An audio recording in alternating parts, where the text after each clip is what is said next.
I said that right in the beginning of the show. I am in absolute tech heaven. The iPad mini, the Microsoft Surface with RT and the Asus Pad phone. Now each of these could be a show of their own. We put it all together. Why?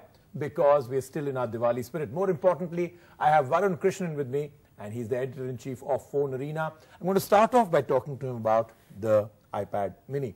Varun, as soon as you get this in your hand, it's a whole different feeling. Like you and me were discussing off camera. When you read about it online, when we heard about the launch, we were all kind of, yeah, it's okay. But once you get this in your hand, this is awesome stuff. I mean, this is the thinnest, lightest, most incredibly portable tablet ever, right? Yes. So when the news came out of the iPad mini, I wasn't convinced that I'll be getting one because I already have the old iPad. So I wasn't convinced. But I walked into a store, I picked it up in my hands, and I wasn't going back without buying one. Right?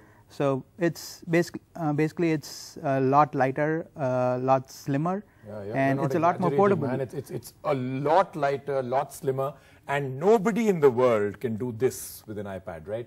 This is that iconic shot that you can actually hold it in your hand and like, it's so easy for me. I mean, anybody can hold this unless you've got very dainty fingers and a very small hand. Otherwise, anybody can hold it like this. That means you can type like this. But right now, let's take a quick look at the iPad mini. It's here, it's small, it's light, and it's shockingly good. Apple stepped into the 7-incher tablet market to steal the small crown with its iPad mini. The Apple iPad mini is thinner and lighter, but is it worth twice the cost over the Kindle Fire HD and Google Nexus 7? Once again, Apple pulls off another device with true minimalism and stunning looks. It's thinner than the big iPad at 7.2 millimeters and it weighs 308 grams. It definitely feels light in the hand, quite portable indeed. Unlike the 7-inchers, Google Nexus 7 and the Kindle Fire HD, the iPad mini has a larger screen of 7.9 with a resolution of 1024 by 768 pixels. That, to many, is the biggest disappointment because it's a lower grade screen to almost all of its competition, but we found it was pretty good. The mini is powered up by the dual-core A5 processor which runs on the iPad 2 as well.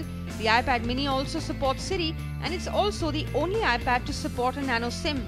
The back-facing 5MP iSight camera is similar to what we've seen on bigger iPads, while the front camera is only rated 1.2 MP. The claim is that it will still pull off a 720p HD video recording. Apple does have the advantage over the other 7-inchers available in the market.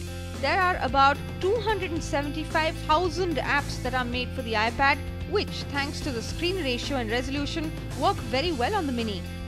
Whereas the other tablets face the problem of scaling the apps down. The iPad mini is smaller, thinner and lighter, offering a better mobile experience. It's definitely more premium, but there isn't exactly anything wow about it. Still, the form factor makes it so much easier to carry that we still think this is the iPad to buy from here on. The iPad mini is expected to come to India next month and it's likely to be priced between 19,900 and 21,900 for a 16GB Wi-Fi model. India's #1 news app just got even better. Download NDTV's new app. Fully optimized for Retina display. Full screen view. Faster response time. And Sudoku. NDTV's new iPad app. Download now.